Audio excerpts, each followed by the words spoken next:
네, 오늘 은혜 받을 말씀은 마태복음 28장 1절에서 10절까지의 말씀입니다. 신약 51쪽입니다.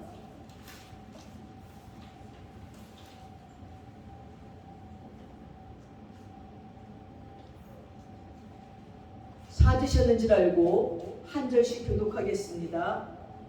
안식일이 다 지나고 안식 후 첫날이 되려는 새벽에 막달라 마리아와 다른 마리아가 무덤을 보려고 갔더니 큰 지진이 나며 주의 전사가 하늘로부터 내려와 돌을 불러내고 그 위에 앉았는데 그 형상이 번개 같고 그 옷은 눈같이 희건을 지키던 자들이 그를 무서워하여 떨며 죽은 사람과 영화를 기대었더라.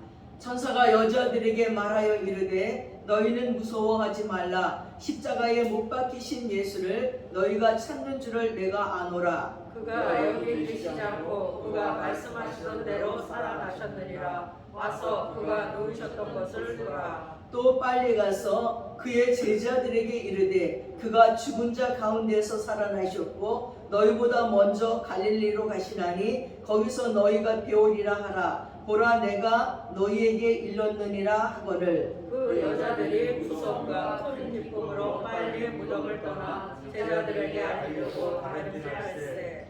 예수께서 그들을 만나 이르시되 평안하냐 하시거늘 여자들이 나아가 그 발을 붙잡고 경배하니 이에 예수께서 이르시되 무서워하지 말라. 가서 내 형제들에게 갈릴리로 가라 하라. 거기서 나를 보리라 하시니라. 아멘.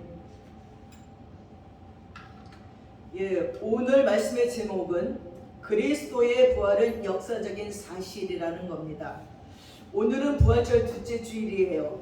우리가 사는 인생의 날 중에 가장 복된 날이 부활절이라는 걸 여러분 아시는지요? 우리가 하나님의 질서를 깨고 불순종해서 우리의 에덴에서 쫓겨난 우리는 이 땅에서 구원을 좀 얻어보려고 율법을 잘 지킵니다. 왜 율법을 지켜야 살 수 있는지 여러분 아십니까? 여러분의 마음과 행동에 점도 흠도 없어야 아주 완벽하게 율법을 지켜낸 사람만 천국에 갈 수 있습니다. 에덴에서 쫓겨난 우리는 다시 그 천국에 가려면 이렇게 율법을 잘 지켜야지만 천국에 갈 수 있습니다. 그러나 이 세상 어느 누가 그 율법을 지킬 수가 있겠습니까? 못 지킨다면 우리 모두 다 지옥행이에요. 이미 우리의 영혼은 마귀의 것입니다.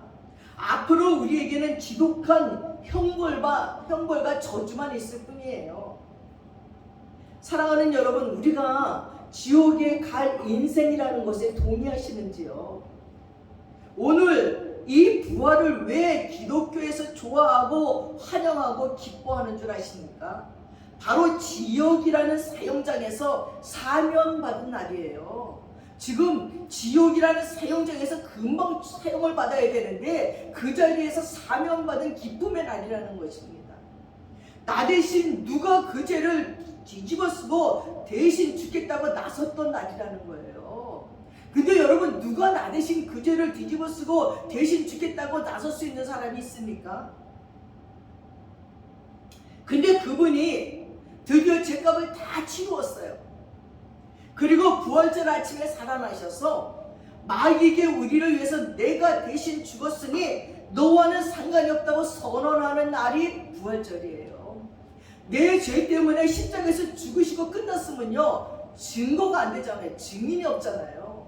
근데 그분이 살아나셔서 마귀는 계속 우리를 속이면서 네 죄로 말미암아 너는 지옥 갈 수밖에 없다고 끌고 가는 우리 앞에 예수님이 나타나셔서 내가 그 사람의 죄 때문에 십자가에서 죽었다고 말씀하시려고 부활하신 날이라는 거예요. 그래서 이것을 복음이라고 하고 복된 소식이라고 하는 것입니다. 이제 우리는 율법을 지키지 못해도 오직 예수를 믿고 마음으로 받아들이기만 하면 구원을 얻어서 천국 백성이 되는 거예요. 그래서 부활의 계절은 우리에게, 이 부활절은 잔칫날이고 기쁨의 날이고 생일날이고 축복의 날인 것입니다. 그런 의미에서 우리는 서로 감격하면서 부활절날 말하지요. 예수님이 부활하셨습니다. 할렐루야. 요즘은 부활절날 카톡에서 계속 할렐루야. 그렇게 기뻐하면서 서로 인사를 나누는 날입니다. 여러분, 이렇게 화창한 봄이 오니까 참 좋습니다. 그리고 또 굿뉴스가 있네요. 거리두기가 해제됐고 이제는 또 뭐 종교단체나 또 단체로 식사를 해도 된다는 그런 이야기가 다시 재개도 된다는 이야기가 나오니 괜히 마음이 편안한 것 같은 기분이고 정말 봄이 봄인 것 같습니다. 지난주까지만 해도 봄이 봄 같지가 않아요. 벚꽃이 피었어도 아름답지가 않고 5만 가지 꽃들이 지금 봄 햇살을 받아서 막 피어나는데도 예쁘다는 생각이 안 들었습니다. 근데 이제 철쭉꽃이 피어나기 시작해요. 저희 집 화단에도요, 철쭉꽃이 분홍빛을 띠면서 예쁘게 피었습니다. 그것뿐만이 아니에요. 요즘 뚝방에 2평짜리 텃밭을 분양받고 나서 거기다 5만 가지를 심으니 얼마나 행복한지 몰라요. 가지를 심고 고추를 심고 상추를 심고 토마토를 심고 부추를 심고 또 씨를 뿌려놓고 날마다 봐요. 씨가 얼마나 자란다. 눈곱만큼 만큼 초록빛이 올라와요. 가보면 또 상추도 조금 자랐어요. 올 여름에는 야채 풍년일 것 같아요. 사랑하는 여러분, 이렇게 아름다운 꽃을 피울 수 있었던 것은 그 죽음 같은 혹독한 겨울을 견디었기 때문이에요. 여러분, 죽지 않고는 부활이 있을 수 없습니다. 마른 가지, 죽은 가지 같았던 가지예요. 봄이 되면 물기가 쫙 올라오면서 마른 가지가 점점 푸른 가지가 되는 걸 여러분 보셨습니까? 아니, 그러고 나서 장미는 또요, 장미 끝이 아주 빨개져요. 열정으로 탄 것 같이 빨개지고 난 다음에 장미가 펴요. 이 모든 이치들을 볼 적에 참 부활이라는 것을, 예수님만 죽음에서 부활한 것이 아니라 온 우주 만물이 함께 부활하는 것을 우리에게 가르쳐 주시고 보여주시는 것 같아서 절로 찬양이 나옵니다. 이처럼 아름다운 계절인 봄에 우리 주님께서 죽음의 권세를 물리치시고 부활하셨다는 것은 하나님의 오묘하신 섭리가 되심을 우리는 깨닫게 됩니다. 유안진이라는 시인이 부활에 대해서 이런 아름다운 시한수를 지었습니다. 지난 겨울 얼어 죽은 그루터기에도 새싹이 돋습니다. 말라 죽은 가지끝 굳은 티눈에서도 분홍 꽃잎 눈부시게 피어납니다. 저 하찮은 초목들도 거듭 살려내시는 하나님, 죽음도 물리치신 부활의 증거 되신 예수님, 깊이 잠든 나의 믿음, 말라 죽은 나의 신앙도 살아나고 싶습니다. 당신이 살아나신 기적의 동물 앞에 이슬 젖은 풀무기로 부활하고 싶습니다. 그윽한 믿음의 향기 풍겨내고 싶습니다. 해마다 기적의 증거되고 싶습니다. 얼마나 아름다운 시인지요. 그렇습니다. 우린 매년 해마다 돌아오는 부활절을 그냥 하나의 의례적인 절기로 헛되이 보내는 것이 아니라 믿음의 향기를 가지고 주님의 부활을, 기적을 증거하는 부활의 증인이 되어야 할 것입니다. 죽음으로도 다시 살아나신 예수 그리스도의 육신의 부활은 기독교의 유종의 승리를 장식하고 있습니다. 그리스도는 물론이고 그의 사도들이 하신 말씀이니 사역의 모든 내용들도 그 중요도의 측면에서 볼 적에 부활의 그것에 미치지 못합니다. 만약에 부활이 없다면 기독교는 허구의 종교예요. 부활이 확실하다면 그리스도는 틀림없이 하나님이시고 크리스천의 신앙은 절대 진리에 대한 믿음이에요. 우리 인간의 최대적인 죽음도 그리스도만을 빼고는 모든 인간을 정복했어요. 아무리 현명한 사람도 죽음을 숨길 수는 없습니다. 아무리 큰 부자도 죽음으로부터 자유를 살 수는 없습니다. 또 아무리 힘센 사람도 죽음을 굴복시킬 수 없습니다. 지금도 이 죽음과 사투를 벌이는 사람들이 병원마다 중환자실에서 숨을 헐떡이면서 몰아쉬고 있습니다. 모든 의학의 발전도요, 웬만해야지 살리지요. 이 죽음 앞에는 다 무력합니다. 오랫동안 공포로 몰아넣었던 코로나가 이 기저질 환자에게는 치명적인 거예요. 아니 이 코로나가 아마 한 3분의 2는 백성들이 걸렸다고 얘기합니다. 집집마다 안 걸린 집이 없어요. 안 걸린 게 기적이에요. 저도 아직까지 안 걸려서 참 기적이다. 그 많은 사람 중에 참 많은 사람들을 나는 꺼림없이 만나고 다녔는데도 참 감사하다 하는 생각도 해봅니다. 우리가 잘 알고 있는 서영희 목사도 폐가 안 좋은데 이 코로나가 찾아왔어요. 그래서 몇 년 동안 집 밖에도 안 나왔어요. 근데 이 코로나가 찾아오고 나니까 이 폐 속의 염증이, 코로나 염증이 막 합쳐지면서 이 폐가 그냥 갑자기 그냥 더 섬유화돼가지고 뭐 엉망이 되어버리고 말았다는 겁니다. 병원에 들어가기 얼마 전에 저에게 전화가 왔고, 그런데 며칠 있으면 괜찮으려니 했는데 그 중환자실에서 이렇게 아직도 나오지 못하고 있습니다. 여러분, 무덤은 언제나 승리합니다. 그리고 모든 사람은 조만간에 다 흙으로 돌아가게 되어 있어요. 사실상 죽음의 불태전의 승리는 사람에 대한 것만이 아니라 모든 사물에 대한 것이기도 해요. 동물도 죽을 것이고 식물도 죽습니다. 심지어 모든 생명체의 종 전체가 퇴화하다가 마침내 멸종할 수도 있어요. 사람과 마찬가지로 도시나 국가도 태어나서는 한때나마 성장하다가 사라지기도 합니다. 가정이나 승용차 그리고 의료까지도 닳고 헤어지다가 결국에는 제 주인처럼 흙으로 돌아갑니다. 심지어 우주 자체도 수축하다가 종국적인 죽음의 열을 향해서 행진합니다. 바로 이 생태의 죽음의 보편적인 권세의 지배하에 있는 인생을 성경에서는 썩어짐의 종노릇한다고 로마서 8장 21절에 말했어요.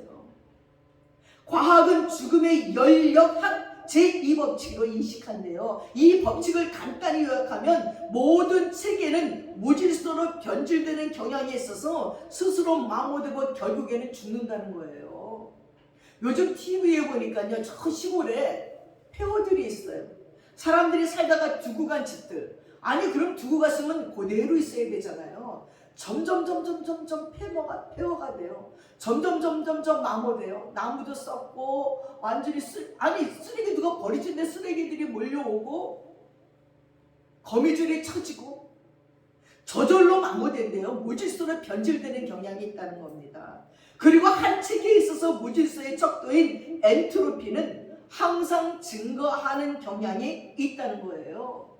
이 무질서와 폐허는 항상 증가한대요. 그래서 가만히 두면 점점 망가지는 거예요. 썩어짐과 죽음의 권세의 보편성은 오히려 그리스도의 부활이 갖는 절대적 유일성을 극명하게 드러내는 표시이기도 합니다.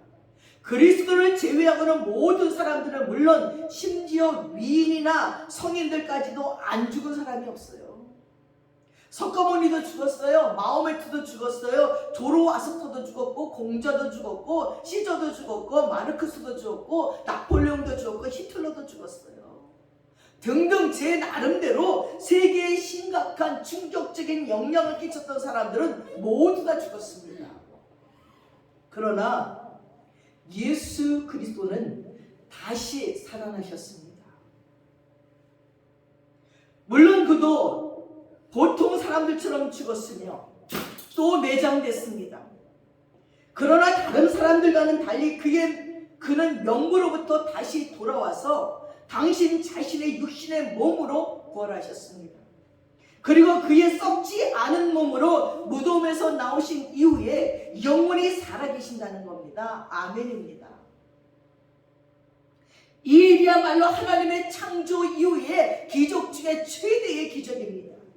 그리고 그 기적은 예수 그리스도가 스스로 단언하셨던 바대로 당신 자신이 하나님이셨기 때문에 이루실 수 있었습니다. 만약에 이 모든 사건들이 망상에 지나지 않고 나사렛 예수가 죽음에서 진정 일어나지 못한다면 그때엔 그도 결국에는 죽은 다른 위인들과 조금도 다르지 않습니다. 그는 오히려 그들보다 더 못할 수도 있어요. 그것은 그가 스스로의 절대적 신성을 걸고 죽음에서 돌아오리라고 하셨던 약속으로 인해서 허풍쟁이가 되어버립니다. 광인이 되어버립니다. 그렇게 낙인 찍혀서 사라져버리고 말 인물이었습니다. 다른 한편에서는 만약에 그의 부활이 진정으로 역사적 논증될 수 있는 사실이었다면 그때의 그의 주장뿐만 아니라 그의 약속도 입증이 되는 거예요. 죽음은 결국 최대의 승리자는 아니고 다만 패배당한 적에 불과하다는 거예요. 그는 죽은 자 가운데서 부활하심으로 말미암아 우리를 거듭나게 하신 산소망이 있게 하신다고 베드로전서 1장 3절에 말했어요. 이제 그리스도께서 죽은 자 가운데서 다시 살아나셔서 우리까지 거듭나게 하시고 산 소망이 있게 하신다는 거예요. 그리스도 안에서 모든 사람의 삶을 얻으리라고 고린도전서 15장 20절에도 말했어요. 그래서 기독교 신앙의 기초는요, 그리스도의 부활이 없다면 기독교 교회도 없었으리라는 것은 너무도 자명합니다. 그들의 교주가 보잘것없는 죽음으로 죽었다면 그의 제자들은 극도의 혼란에 빠져서 자기네 목숨 보존에 급급했을 거예요. 그런 상황에서도 그들은 남을 설득하여 그들을 따르게 할 수는 없었을 것임은 물론이고 기독교 신앙의 교사로서의 사역을 계속 하리라고는 엄두도 못 냈을 것입니다. 그러나 그리스도께서 다시 사셨다는 확신을 가졌기에 그들은 방방곡곡을 누비면서 그리스도의 부활을 공포했어요. 수많은 사람들에게 하나님이, 예수님이 살아계시다고 그들이 주님을 믿게끔 그들은 사도행전 속에 그들의 전도행전을 벌이고 있는 것을 우리가 읽어볼 수가 있습니다. 초기교회의 설교에서 부활의 의미가 얼마나 중요했던지를 우리는 알 수 있습니다. 부활이 뚜렷하게 강조되지 않은 곳에서도 부활의 내용은 언제나 당연한 것처럼 성경 안에 젖어 있는 것을 볼 수가 있습니다. 성경의 마지막 책 요한계시록은 그 천장을 열면 예수님을 죽은 자들 가운데서 먼저 나신 자로 확인하고 이어서 당신 자신이 곧 산자라 내가 전에 죽었었노라 볼지어다 이제 세세토로 살아있어서 사망과 음부의 열쇠를 가졌노라고 밝히는 것을 우리가 볼 수 있어요. 그리스도의 부활의 제자들은 완전히 혀를 찔렀었습니다. 그리스도가 죽은 다음 그들은 한가닥의 희망도 갖지 못했던 것이 명백합니다. 실제로 그들은 예수님을 만나서 환영을 보고 있는 것으로 생각하고 두려워했다고 누가복음 24장 37절에 전해주고 있습니다. 그러나 부활의 예언들을 보십시오. 그들은 성경과 그리스도의 말씀을 통해서 그가 죽을 것이며 또다시 살아날 것이라는 것을 알고 있었음에도 불구하고 실제로 다시 살아나신 그들을 만났을 때 하나같이 이와 같았습니다. 나중에 그는 그들에게 내가 너희와 함께 있을 때에 너희에게 말한 바 곧 모세의 율법과 선지자의 글과 시편에 나를 가리켜 기록된 모든 것이 이루어져야 되리라 한 말이 바로 이것이라고 하신 바도 있습니다. 그래도 믿을 수가 없었습니다. 그래도 주님이 예언하셨던 부활에 대한 예언들에 대해서 마음에 별로 간직해두지 않았고 그런 일이 실제 있을까 하고 마음속에 간직한 자들이 별로 없었어요. 사랑하는 여러분, 한 가지 확실한 것은 그의 제자들이 부활의 이야기를 제 나름의 상상으로 꾸며낼 수 없었다는 사실이에요. 예상과는 달리 그들은 부활에 대한 그 많은 예언과 성경과 그리스도의 입을 통해서 듣고 마음의 준비가 되어 있었음에도 불구하고 실제로 부지불식간에 부활을 예상하고 있지 않았다는 거예요. 그러던 그들이 마침내 부활을 확신하게 되었다는 사실이 부활을 간증한다고 할 수 있습니다. 그 증거가 빈무덤입니다. 제자들이 확인한 부활의 첫 번째 증거는 속이 텅 빈 무덤이었어요. 그리고 이 증거는 지금까지 설명이 되지 않습니다. 베드로와 요한이 무덤 속을 들여다보고 놀라운 일을 목격해요. 요셉과 니고데모가 예수의 시신을 겹겹이 감쌌던 세마포가 여전히 그곳에 있었다고 요한복음 19장 39절에 얘기합니다.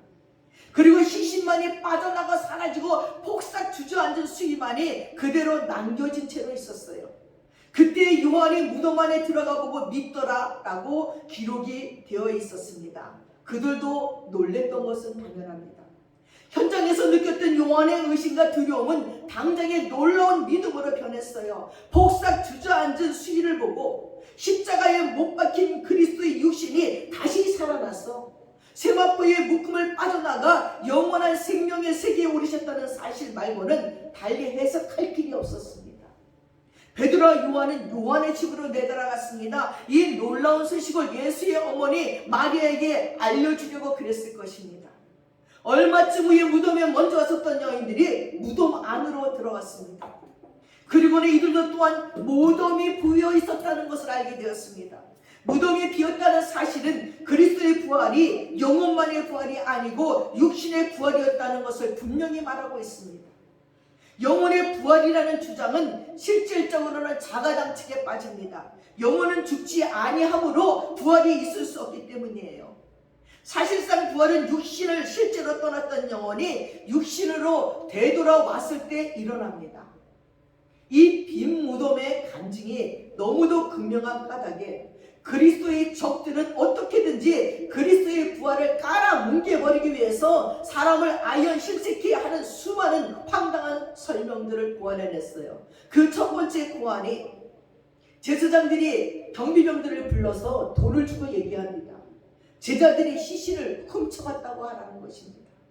그때의 설명은 얼토당토하지 않는 말임은 너무도 당연합니다. 제자들은 제 목숨이 아까워서 다들 몸을 숨기고 있는 일밖에 다른 생각을 할 마음도 없었어요. 오죽하면 예수님이 십자가에 못 박힐 적에 제자들이 다 도망갔다 그랬어요. 근데 무슨 예수님의 시체를 훔쳐갑니까? 로마 병정들이 얼마나 든든하게 지켜있는데요.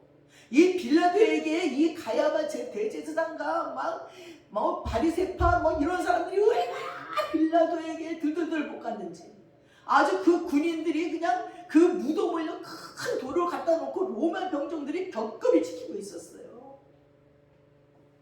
근데 그 무덤 문이 열려진 거예요.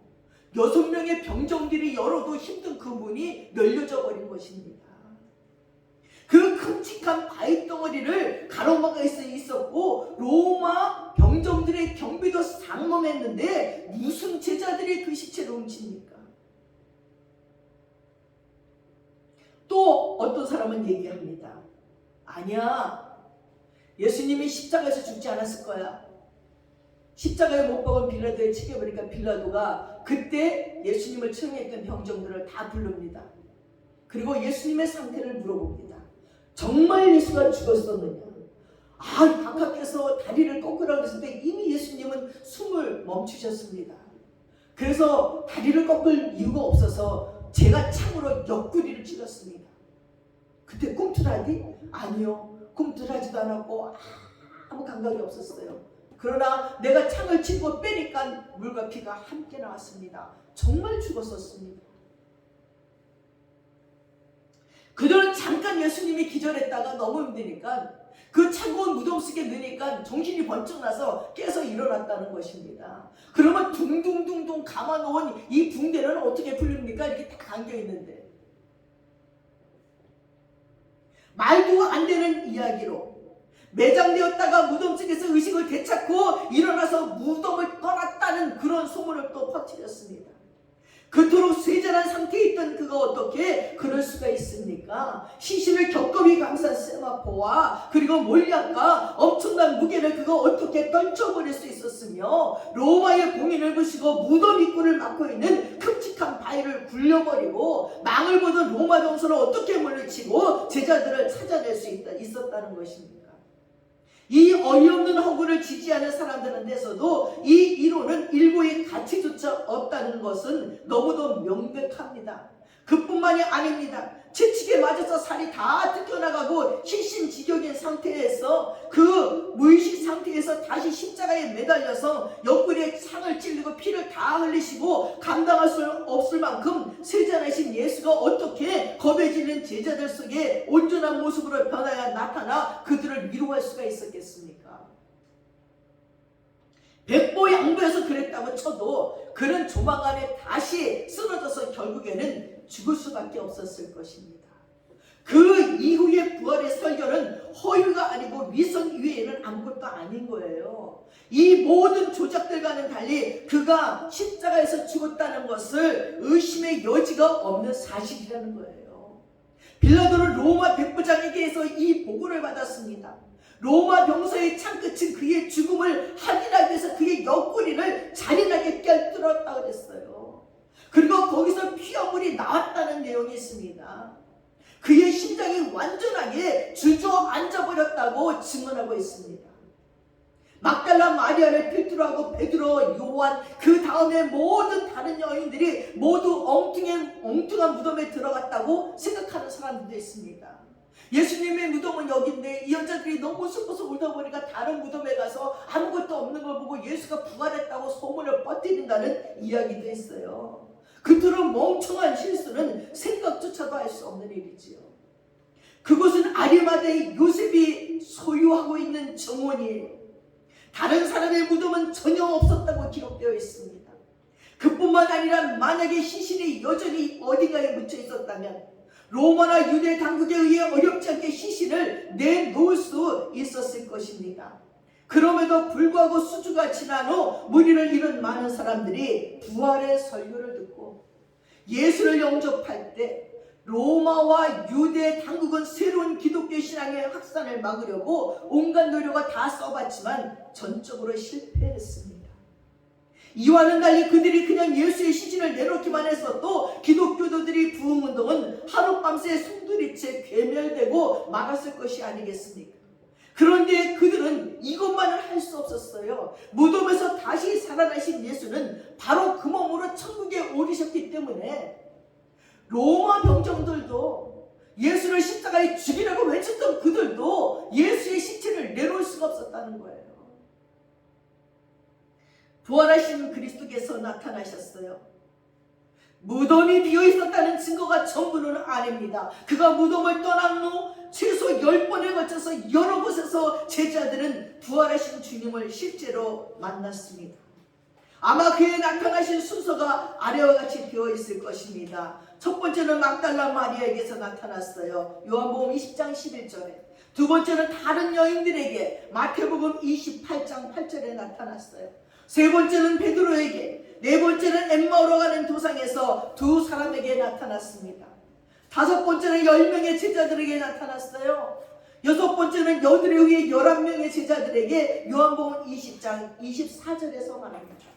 일곱 번째는 디베라 바닷가에서 7명의 제자들에게 나타나셨어요. 여덟 번째는 500여 그를 뒤쫓는 형제들에게 나타났습니다.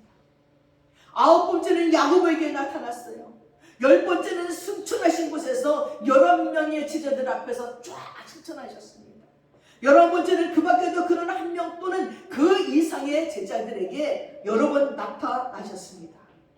실제로 누가는 해 받으신 이후에 또한 저희에게 나타나셔 40일 동안 저희에게 보이시면서 하나님의 나라 일을 말씀하셨다고 말했습니다. 그는 확실히 스데반에게 나타났고 바울에게도 나타났어요. 고린도전서 말씀에, 그리고는 다시 한번 요한에게 나타나셨습니다.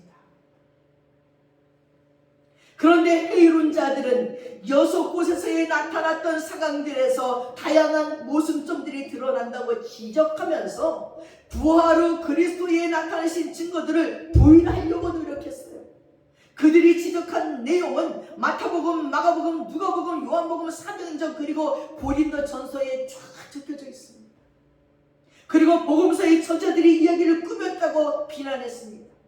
물론 겉으로 나타나는 단순한 사실만을 보면 이야기 속에는 많은 피상적인 모순점들과 탈락이 나타날 수 있겠지만 그것은 오히려 제자들이 그 어떤 모의 같은 불순한 일을 꾸미지 않았다는 명백한 증거일 수밖에 없습니다.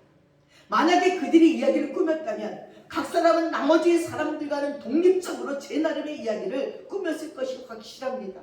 이 대목이 진정으로 놀라운 사실입니다. 특히 지적되는 모순점들도 서로를 상세히 비교 분석해보면 법는 눈 녹듯이 사그라지기 때문입니다. 여러 명의 다른 입장에서 있는 목격자들이 제각기 유리한 입장을 내세우는 증언들이 피상적인 모순점으로 드러날 적에 그것들을 면밀히 비교 분석하면 문제가 오히려 더 잘 풀린다는 사실이 증언의 법칙처럼 알려지고 있음을 우리는 알고 있습니다. 이런 현상이 바로 부활에 대한 다양한 증언들의 경우에 해당합니다. 이 부활 후에 그리스도의 나타나심을 부인할 수 있는 마지막 한 가지 그럴듯한 측량은 부활의 증인들은 몽땅 약물이나 체면 또는 히스테리가 원인이 된 단순한 망상이나 환상으로 몰아붙이는 거예요. 그럼 그 많은 사람들이 마약을 했습니까? 그 많은 사람들이 정신병자입니까? 서로 다른 기간대에 서로 다른 집단 속에 섞인 수많은 개인들에게 나타나셨던 부활의 그리스도는 모두가 같은 모습이었어요. 어떤 때는 실내에서, 어떤 때는 실외에서, 어떤 때는 언덕 위에서, 더욱이 그들은 애당초 예수를 찾으려는 생각을 전혀 하고 있지도 않았던 상황이었어요. 처음에는 어느 누구도 그를 알아보지도 못했어요. 그리고 그가 스스로를 그들에게 확신시키기 전에는 그들은 최소한 한 번은 그를 실질적인 유령이라고 오인했어요. 그는 그들에게 당신의 몸을 만져보겠습니다. 그리고 그들은 그의 손의 상처를 알아봤다고 했어요. 그들은 함께 식사하시는 그를 바라보기도 했습니다. 정말 한 번은 500명이 넘는 사람이 동시에 예수님을 보았던 적도 있습니다. 그들 중 대부분은 그때의 그의 나타나신 사실에 대한 증언이 필요할 적에 살고 있었던 사람들이었어요. 이런 까닭에 환상이라는 이론은 도리에 닿지도 않아요. 이 모든 것으로 보아 여러 번에 거친 그리스도의 나타나심은 절대적으로 순수한 역사적인 사건으로 간주되었습니다. 빈 무덤과 더불어 그의 모습을 나타내셨다는 사실은 그의 부활을 어떤 역사적인 사실에 못지않게 확실한 역사적인 사건으로 귀착되어 있습니다. 또한 사도들은 증언합니다. 그렇게 열렬한 설교를 하려면 그들이 재산의 손실이나 엄청난 박해는 물론이고 끝내는 생명까지도 걸어야 되는 각오를 해야 돼요. 그럼에도 불구하고 그들은 힘 닿는 데까지 설교하잖아요. 그들의 설교를 믿었던 군중들도 그들과 똑같은 박해를 받았어요. 만약에 그들이 이 모든 것을 조작했다면, 만약에 그들이 예수의 시신을 은닉하고 있었다면, 만약에 예수께서 어디에선가 병상에 누워 세잔한 생명을 겨우 가누고 있었다면, 혹은 만약에 그들이 모종의 음모를 꾸미고 있었다면, 또한 만약에 그들이 만나본 대상이 예수님이었는지 아니면 그의 헛개비였는지를 확신하지 못하고 있었다면 과연 그들 모두가 그들의 설교로 개종한 많은 사람들을 포함해서 목숨을 내놓고 그와 같은 가장극을 계속할 수가 있겠는지요? 어떤 미친 자가 그런 짓을 하겠습니까? 거기에는 어느 누구도 감히 이 세상 것으로 믿어지지 않는 그 무엇이 그들에게 있었음을 깨달았어요. 그런데 이 사건이야말로 세상 것이 아닌 그런 것이라는 거예요. 빈 무덤과 더불어 여러의 증거들이 부활의 그리스도의 거듭된 나타나신가, 제자들의 변신과, 그리고 출처확실한 기록들과, 그리고 당연히 2000년에 걸친 기독교 역사의 간증들을 종합해서 살펴본 건지에서 러그비와 옥스퍼드 역사 교수였던 세계적 역사학자 토머스 아놀드와 같은 석학들이 다음과 같이 말하는 것은 놀라운 일이 아닐 수 없어요. 한 사람의 공정한 조사자가 알고 있는 한에는 인류의 역사에서 그리스도를 죽음에 보내셨다가 죽은 자들 가운데서 다시 살리심으로 우리에게 보여주신 하나님의 능력의 증거보다 더 확실하고 전폭적인 증거가 어떤 형태로서도 있었던 적은 단 한 번도 없다는 것입니다. 사랑하는 여러분, 우리도 이 부활에 참여해야 됩니다. 예수는 실제로 죽음에서 다시 살아났어요. 그리고 그들이 확실히 알고 있는 것에 못지않게 확실하게 이 사실을 알고 있지 않았다면 그들은 자기들이 진술한 내용이 진실이라고 그토록 끈질기게 증언하는 것은 불가능하다는 것입니다. 근데 신기한 것은 여러분, 지금도 예수님의 살아계심을 증거할 수 있습니다. 여러분 속에서 여러분의 부활을 느끼고 싶다면 죽으십시오. 죄에서 죽으십시오. 욕망에서 죽으십시오. 욕심에서 죽으십시오. 이기심에서 죽으십시오. 시기심에서 죽으십시오. 여러분 나름대로의 꿈에서도 죽으십시오. 은사에서도 죽으십시오. 건강에서도 죽으십시오. 여러분이 할 수 있는 데서도 다 죽어야지만 예수와 함께 다시 부활할 수 있어요. 예수와 함께 부활한 자들은요, 여러분이 가졌던 모든 것들이 새로운 생명을 받고 드러나며 나타났을 적에 아무도 여러분의 길들을 막을 수 없다는 것입니다. 우리는 나는 죽고 그리스도가 내 안에 계신다고 고백하고 예수 그리스도를 구주로 모셨음에도 불구하고 여전히 죽지 않습니다. 나는 성격이 그러니까, 나는 성품이 그러니까, 나는 취미가 그러니까, 나는 원래 이걸 좋아하니까, 나는 그 사람이 미우니까, 용서할 수 없으니까 죽지 않았다는 것입니다. 죽지 않으면 부활이 없습니다. 이 몸의 모든 씨앗들이 죽어야 싹을 내고 모든 식물들도 죽어야 다시 삽니다. 예수도 죽어야지만 산다는 걸 우리에게 보여줬습니다. 너희의 죄로 해서 내가 죽었고 부활하심을 보여주시면서 너희의 정과 육을 십자가에 못 박으라고, 그리고 죽으라고, 예수 안에서 다시 살아나고 부활하라고 말합니다. 그래서 우리는 이 땅에서도 죽습니다. 그리고 천국에서 부활해서 우리 주님을 만납니다. 사랑하는 여러분, 죽으시기 바랍니다. 죽으셔서 부활하시기 바랍니다. 새로운 피조물이 되시기 바랍니다. 지금까지의 모든 열등감, 모든 자격지심, 모든 부끄러움, 모든 죄와 모든 수치에서도 죽으시기 바랍니다. 그리고 주님 앞에 새로운 피조물이 되어 새롭게 우리를 이끌어 가시는 주님 앞에 우리의 모든 것을 맡기면서 함께 성장해 가시는 저와 여러분들 되시기를 축원합니다. 기도하겠습니다. 사랑하는 아버지 하나님, 우리 주 예수 그리스도께서 부활하시니 역사적인 사실임을 다시 한번 느껴봅니다. 부활하신 예수 앞에 우리는 어떻게 살아야 되고 그 빈 무덤 앞에 우리는 무엇을 해야 되는지요. 하나님, 내 정과 육을 십자가에 못 박으라고 하셨습니다. 우리의 정과 육을 십자가에 못 박게 하시고 내 모든 죄를 짊어지고 죽어주신 예수의 십자가 앞에 우리의 모든 것을 못 박게 도와주시고 다시 살아나시고 부활하신 예수와 함께 우리도 다시 살아나게 하셔서 새로운 피조물로 살아가게 도와주시고 예수와 함께 살아가는 하나님의 사람들 되게 하셔서 하늘과 땅의 모든 권세를 쥐고 계시는 하나님의 자녀로서 못할 것이 없는 삶을 살아가는 저희들이 되게 도와주시옵소서. 부활하신 예수께서 오늘도 우리들의 삶 속에 새로운 부활을 일으키심에 감사드리며 우리 예수님의 이름 받들어 기도드렸사옵나이다. 아멘. 다 함께 자리에서 일어나셔서 찬송가 160장 찬양드리겠습니다.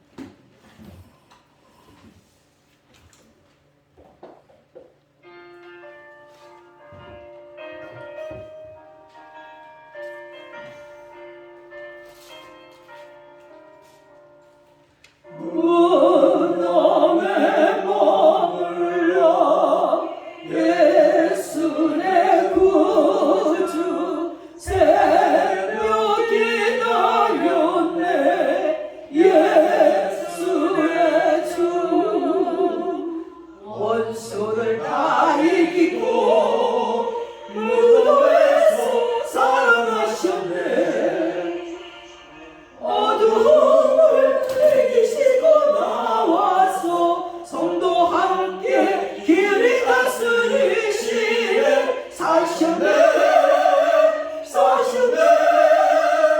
예수 다시 사셨네. 헛되이 지키네. 예수 내 구주 헛되이 복만해. 예수 내 주 원수를 다 이기고 무덤에서 살아나셨네. 어두움을 이기시고 나와서 성도 함께 길이 다스리시네. 사셨네.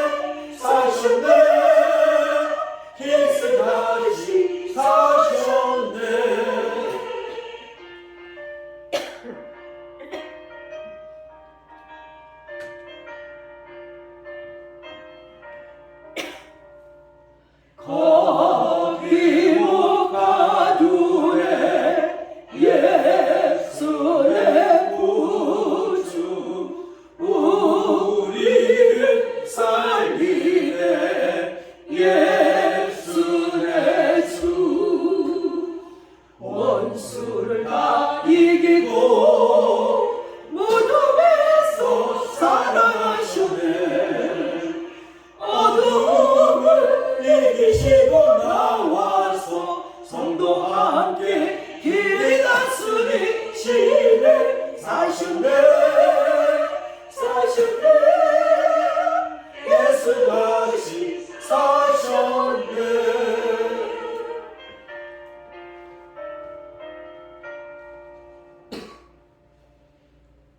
기도하겠습니다. 지금은 우리 주 예수 그리스도의 한없는 은혜와 우리 아버지 하나님의 풍성하신 사랑과 성령님의 감동과 마시고 교통하시고 함께 하심이 이제 예수와 함께 새로운 부활을 기대하며 모든 죄에서 죽기로 작정하는 믿음의 권속들 머리 위에 이제부터 영원토록 함께 하시옵기를 간절히 축원드려옵나이다. 아멘.